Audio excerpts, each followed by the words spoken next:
Hello students, मैं S Chandrawat आपके सामने फिर से लेकर हाजिर हो चुका हूँ। ट्वेल्थ क्लास केमिस्ट्री का अपना प्रीवियस ईयर पेपर्स को मैं आपको सॉल्व करवा रहा था। आशा करता हूँ सभी प्यारे विद्यार्थी बिल्कुल कुशल होंगे और आपकी पढ़ाई को इसी प्रकार से सुचारू रूप से जारी रखने के लिए मैं आपके लिए लेकर आ चुका हूँ फिर से 2020 बोर्ड एग्ज़ाम पेपर और क्वेश्चन नंबर 28। और क्वेश्चन नंबर 28 की अपन बात करें जिसमें फर्स्ट है, किसी रासायनिक अभिक्रिया के लिए अर्धायुकाल की परिभाषा या अर्धायु की परिभाषा लिखिए। तो बहुत सिंपल सी बात है, माना किसी क्रियाकारक या किसी अभिक्रिया के अंदर क्रियाकारक की सांद्रता A है, यदि ये सांद्रता A/2 रह जाए, कितने रह जाए A/2, यानी कि क्रियाकारक की प्रारंभिक सांद्रता के आधा रह जाने में लगा जो समय होता है वही अर्धायुकाल कहलाता है। ठीक है, तो ये होता है अर्धायुकाल। ठीक है, बात करते हैं बी ऑप्शन है अपने पास, अभिक्रिया की कोटि। तो देखो, अभिक्रिया की कोटि व अणुसंख्यता में दो अंतर बताना है। देखो, अभिक्रिया की कोटि का मतलब होता है किसी भी अभिक्रिया में वेग निर्धारक पद में भाग लेने वाले क्रियाकारक अणुओं की संख्या, वो कहलाती है अभिक्रिया की कोटि।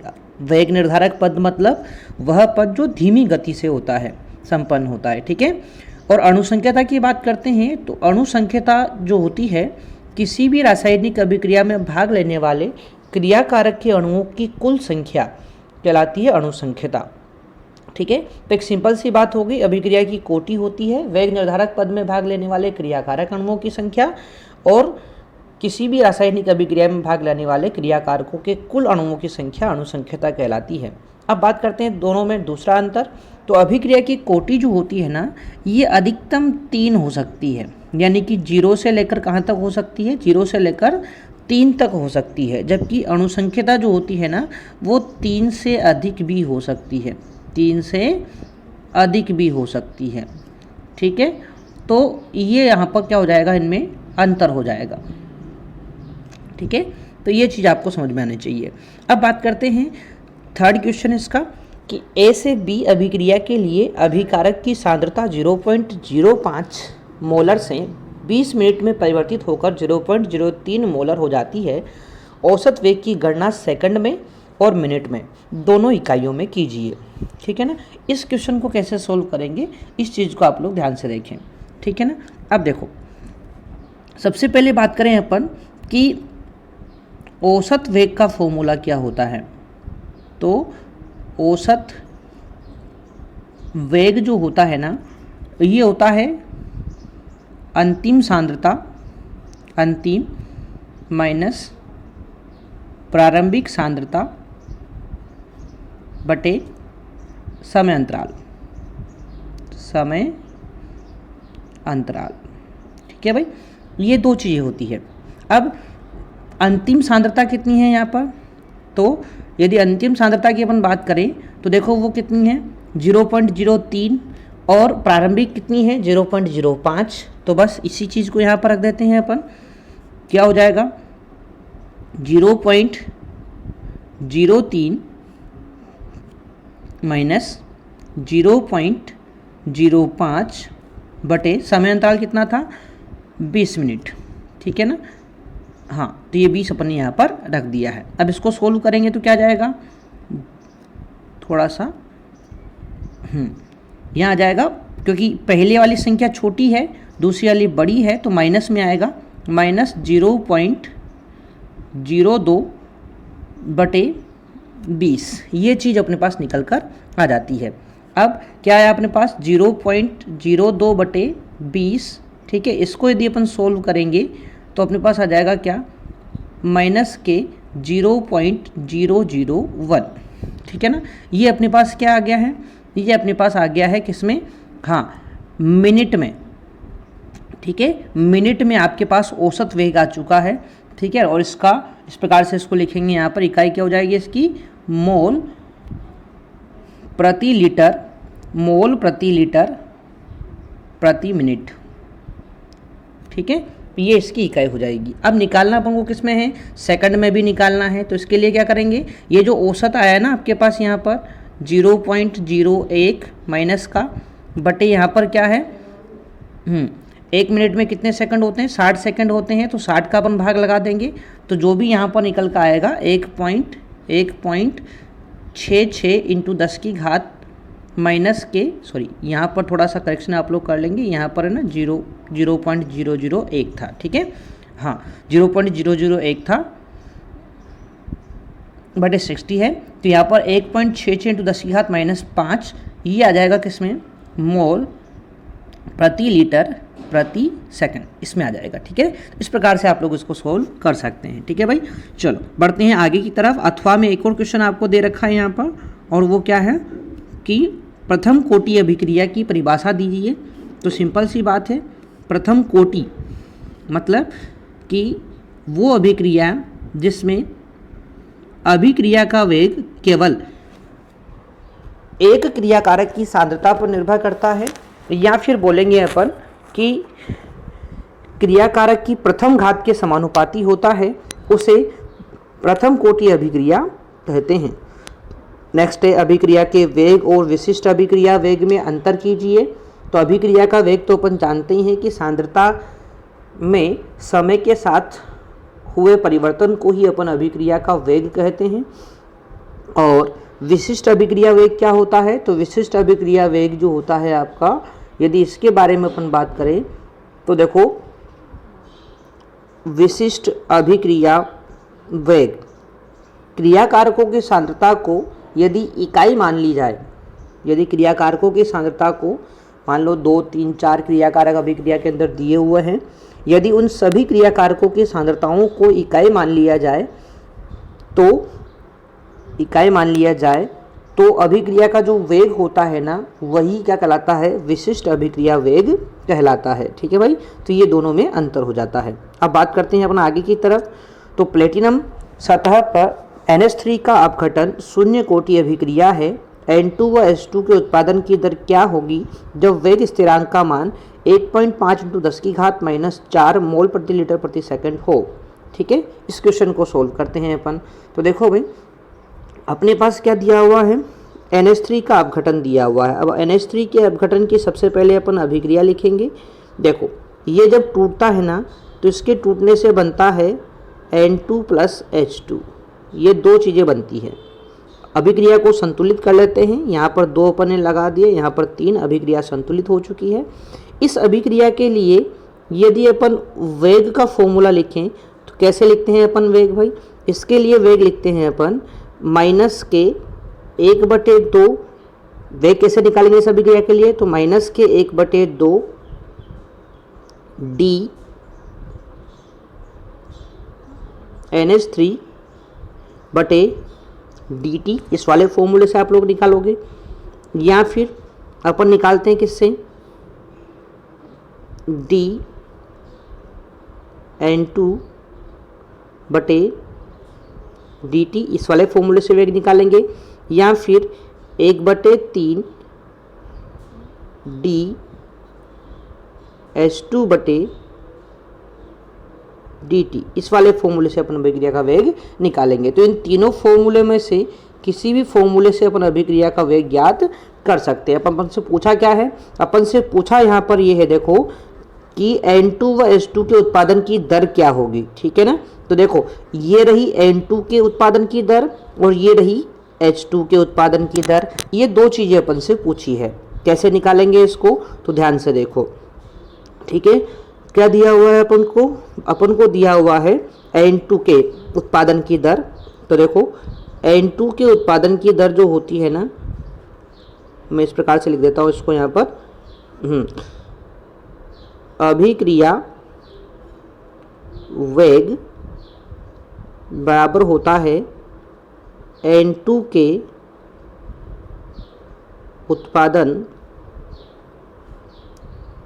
की दर, एक मिनट, उत्पादन की दर, ठीक है भाई।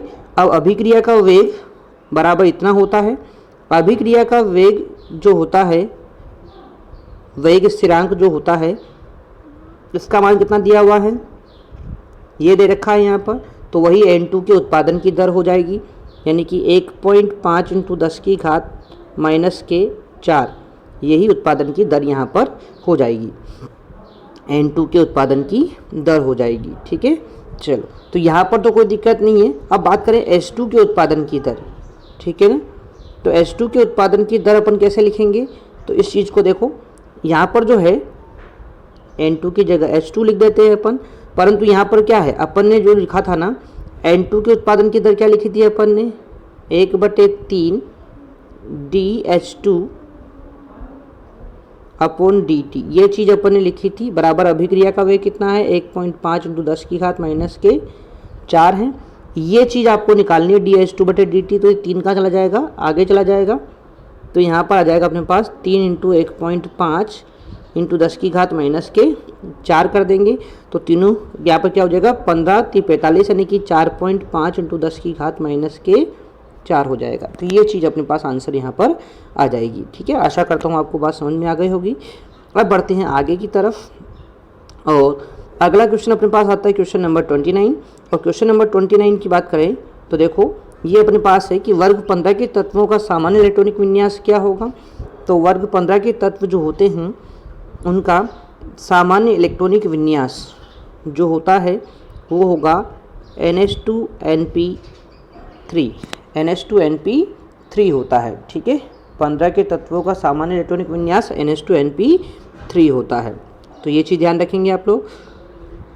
क्वेश्चन नंबर 2 यहाँ पर जो दिया हुआ है, H2O एक द्रव है और H2S गैस है, क्यों। तो देखो भाई, आपको पता होना चाहिए H2O के अंदर एक विशेष प्रकार का हाइड्रोजन बंध पाया जाता है, इसीलिए यहाँ पर क्या होगा, ये द्रव अवस्था में पाया जाता है, जबकि H2S में कोई हाइड्रोजन बंध नहीं पाया जाता, इसलिए गैस अवस्था में पाई जाती है। ठीक है, नेक्स्ट क्वेश्चन की बात करते हैं। तो देखो नेक्स्ट क्वेश्चन क्या है, अभिक्रिया को पूर्ण करना है। 2NaOH प्लस ठंडा व तनु NaOH लिया है, इसकी क्रिया क्लोरीन से करा देते हैं, तो क्या बनेगा यहाँ पर। तो यहाँ पर ये अभिक्रिया तो आपको ध्यान रखनी होगी। यहाँ पर बनेगा NaCl बनेगा, NaCl के साथ बनेगा NaOCl, और NaOCl के साथ बनेगा H2O। ये चीज़ यहाँ पर बनकर आती है। ठीक है ना, तो ये अभिक्रिया आपको ध्यान रखना है।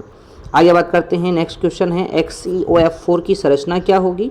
तो XeOF4 की संरचना की बात करें अपन, तो देखो XeOF4 की संरचना इस प्रकार की होती है, Xe से 4 फ्लोरीन तो इस प्रकार से जुड़े होते हैं, इस प्रकार से।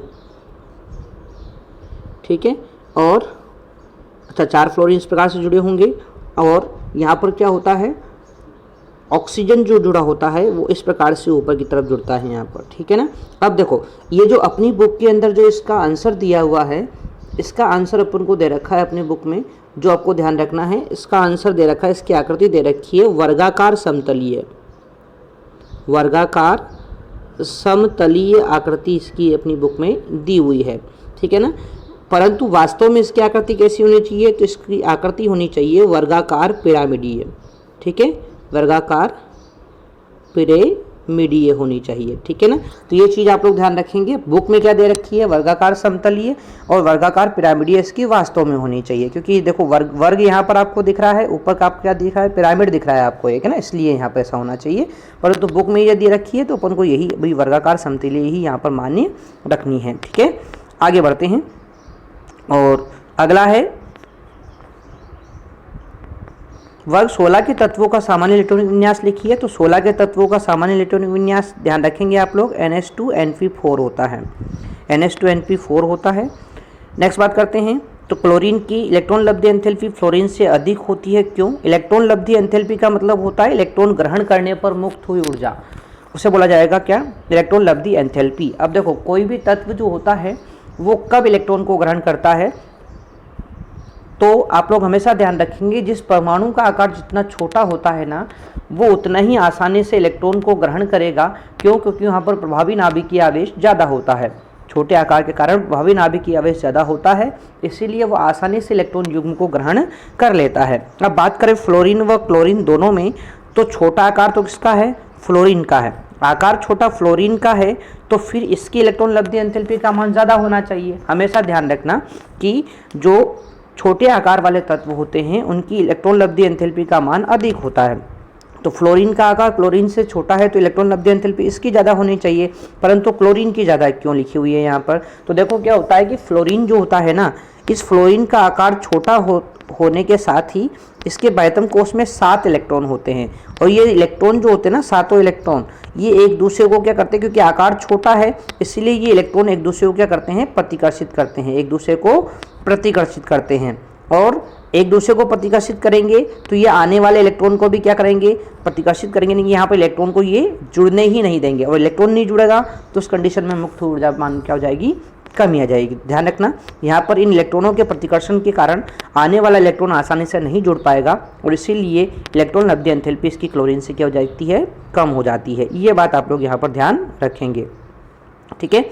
अब बात करते हैं यहाँ पर कि क्लोरीन जो होती है, हाँ नेक्स्ट है क्वेश्चन अपने पास, XeF4 की क्रिया O2F2 से करा देंगे 143 केल्विन टेम्परेचर पर, तो क्या बनेगा।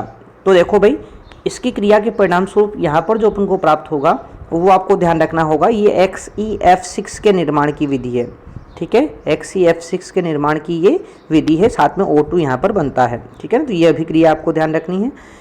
H3PO3 की संरचना बनाइए, तो इसकी संरचना मैं आपके सामने बना देता हूँ। इस प्रकार की संरचना इसकी होती है, H3PO3 की संरचना, है ना। ये जो H3PO3 होता है आपको पता होना चाहिए, इसका सामान्य नाम जो होता है वो ऑर्थो फॉस्फोरिक अम्ल होता है, फॉस्फोरिक एसिड होता है, ठीक है ना। तो ये चीज़ आप लोग ध्यान रखेंगे। अब बात करते हैं आगे की तरफ, नेक्स्ट क्वेश्चन, और इस वीडियो का लास्ट क्वेश्चन है, इस पेपर का लास्ट क्वेश्चन है, तो देख लेते हैं इसको भी अपन। यहाँ पर देखो, आइसोब्यूटिल अल्कोहल का संरचना सूत्र बताइए। तो आइसोब्यूटिल अल्कोहल मतलब 4 कार्बन होंगे और आइसो समूह होगा, ठीक है। तो CH3 CH3, ठीक है, CH2 और OH, ये रहा आइसोब्यूटिल अल्कोहल। देखो ये वाला जो समूह है ना, इसको बोलते हैं आइसो समूह, और कुल कार्बन कितने हैं, 1 2 3 और 4 कार्बन है। तो आइसो समूह भी है, 4 कार्बन भी है, और अल्कोहल जुड़ा हुआ है, तो नाम हो गया आइसोब्यूटिल अल्कोहल, ठीक है भाई। चलो नेक्स्ट बात कर लेते हैं अपन यहाँ पर। नेक्स्ट क्वेश्चन क्या है, क्या होता है जब डाईएथिल ईथर सूर्य के प्रकाश की उपस्थिति में क्लोरीन से अभिक्रिया करता है। तो देखो भाई, इस चीज़ को ध्यान से देखो, यहाँ पर क्या है, डाईएथिल ईथर, फॉर्मूला क्या होता है, तो CH3 CH2O CH2 CH3, ठीक है। इसकी क्रिया करा देंगे अपन सूर्य के प्रकाश की उपस्थिति में क्लोरीन से। तो देखो होता क्या है, सूर्य के प्रकाश की उपस्थिति में क्लोरीन से जब क्रिया कराएंगे ना, तो यहाँ जितने भी कार्बन पर जो हाइड्रोजन आपको दिख रहे हैं, कार्बन के ऊपर जितने हाइड्रोजन आपको दिख रहे हैं, सारे के सारे हेलोजन से प्रतिस्थापित हो जाएंगे, और यहाँ पर इस प्रकार का यौगिक प्राप्त होगा, CCl3 CCl2O CCl2 CCl3, इस प्रकार का यौगिक आपको यहाँ पर प्राप्त होगा, ठीक है भाई। तो ये चीज़ आप लोगों को ध्यान रखनी है। उत्पाद आपको बताना था तो वो समीकरण अपन यहाँ पर दे दी है, ठीक है। अब बात करते हैं अपन यहाँ पर C क्वेश्चन है, इस क्वेश्चन को पूरा करना है। यहाँ पर A व B का फॉर्मूला आपको बताना है। तो देखो भाई, जब फिनोल की क्रिया CCl4 से KOH की उपस्थिति में कराते हैं, तो ये तो राइमर टीमान अभिक्रिया है, कार्बोक्सिलीकरण अभिक्रिया है, तो इसमें क्या हो जाएगा भाई, इसमें जो है ना, ये आपका जो फिनोल आपको दिख रहा है, इस फिनोल पर जो ऑर्थो समूह है यहाँ पर जुड़ जाएगा COOH, और इस प्रकार से आपके पास सैलिसिलिक अम्ल यहाँ पर बन जाता है। अब इस सैलिसिलिक अम्ल का क्रिया अपन करा देते हैं एसिटिक एनहाइड्राइड से अम्ल की उपस्थिति में। तो यहाँ पर जो होता है ना, ये जो हाइड्रोजन है, ये हाइड्रोजन प्रतिस्थापित हो जाएगा OCOCH3 समूह से। तो यहाँ पर क्या बनेगा, यहाँ पर देखो, यहाँ पर बनेगा, यहाँ पर OCOCH3 बनेगा, COOH यहाँ पर ऑलरेडी जुड़ा हुआ है, ये चीज़ अपने पास बनकर आ जाती है। और ये जो है ना, इसका नाम आपको पता होना चाहिए, ये एस्प्रीन है। क्या है ये, एस्प्रीन है ये, ठीक है ना भाई। चलो, तो ये आप लोगों को ध्यान रखना है। पहले A उत्पाद तो क्या हो जाएगा, सैलिसिलिक अम्ल, और B उत्पाद क्या हो जाएगा, एस्प्रीन हो जाएगा। ये चीज़ आपको ध्यान रखनी है। आशा करता हूँ आपको समझ में आया होगा। अब बढ़ते हैं आगे की तरफ। तृतीयक ब्यूटिल अल्कोहल का संरचना सूत्र बताइए। तो तृतीयक ब्यूटिल अल्कोहल जो होता है ना, इसका संरचना सूत्र कुछ इस प्रकार से होता है। तृतीयक का मतलब होता है 3 डिग्री, यानी कि आपको एल्कोहल समूह जोड़ना है कहाँ पर, 3 डिग्री कार्बन पर। ठीक है, तो देखो इस वाली चीज़ को ध्यान से देखो, इस वाले कार्बन को देखो, ये कार्बन जो होता है ना, ये 3 अन्य कार्बन परमाणु से जुड़ा हुआ है, मतलब ये कौन सा कार्बन है, 3 डिग्री, और 3 डिग्री वाले से OH समूह जुड़ा हुआ है, साथ ही 4 कार्बन आपको यहाँ पर दिख रहे हैं, तो ये हो जाएगा तृतीयक ब्यूटिल एल्कोहल। ठीक है, तो ये चीज़ ध्यान रखनी है। अब बात करते हैं क्या होता है जब डाई एथिल एथर की वाष्प को एल्यूमिना पर अपन 653 केल्विन ताप पर प्रवाहित करते हैं, तो इसके रासायनिक समीकरण दीजिए। तो भाई C2H5O ये अपने पास डाई एथिल एथर है। ठीक है, और एल्यूमिना के ऊपर इसको प्रवाहित कर देते हैं अपन, यहाँ पर। ठीक है, 653 केल्विन टेम्परेचर पर। तो यहाँ पर बनता है क्या, C2 ऑक्सीकरण इसका हो जाएगा, C2H5OH यानी एल्कोहल आपको यहाँ पर प्राप्त होता है। ठीक है भाई, चलो आगे बढ़ते हैं। इस वाले समीकरण के बारे में बात कर लेते हैं। A व B का नाम आपको बताना है। तो देखो यहाँ पर क्या होता है, ये है बेंजीन डाइजोनियम क्लोराइड। इसको जब अपन जल के साथ उबालते हैं, तो बेंजीन डाइजोनियम क्लोराइड को जल के साथ उबालने पर पहले आपको यहाँ पर प्राप्त होगा क्या, फिनॉल। ठीक है, पहले आपको क्या प्राप्त होगा, फिनॉल आपको यहाँ पर प्राप्त होगा, यानी ए उत्पाद तो आपका फिनॉल हो गया। इसकी क्रिया करा देंगे किससे, फिर ब्रोमीन जल से। तो बी उत्पाद क्या बनेगा, तो बहुत सिंपल सी बात है भाई, ब्रोमीन जल से जब क्रिया होती है ना फिनॉल की, तो क्या होता है, इसके 2 पोजीशन पर भी ब्रोमीन जुड़ेगा, इसके 4 पोजीशन पर भी ब्रोमीन जुड़ेगा, इसके 6 पोजीशन पर भी ब्रोमीन जुड़ेगा, यानी 2,4,6 ट्राई ब्रोमोफिनॉल आपको प्राप्त हो जाता है। ठीक है भाई, तो ये चीज़ अपने पास यहाँ पर अपन ने बता दी है। और इस प्रकार से जो है आपका 2020 का पेपर जो है वो यहीं पर पूरी तरह से समाप्त हो जाता है। तो आशा करता हूँ सभी प्यारे विद्यार्थियों को 2020 के पेपर में मैंने जो भी आप लोगों को ये सारी चीज़ें बताई है वो सबको अच्छे से समझ में आई होगी, और आप लोगों ने अच्छे से इसको जो है सोल्व किया होगा। यदि आपको ये चीज़ पसंद आती है तो आप लोग अपने मित्रों के साथ अधिक से अधिक चीज़ को जो है शेयर करेंगे, और इसको लाइक करना ना भूलेंगे। ठीक है ना, आपके लाइक से जो है मोटिवेशन हमें मिलता है आगे वीडियो बनाने का। तो इसीलिए आप लोग क्या करेंगे, आप लोग सबसे पहले इस वीडियो को लाइक करेंगे और अपने दोस्तों के साथ इसको अधिक से अधिक शेयर करेंगे। ठीक है ना, तो मिलते हैं अपन नेक्स्ट वीडियो में, तब तक के लिए टेक केयर, बाय।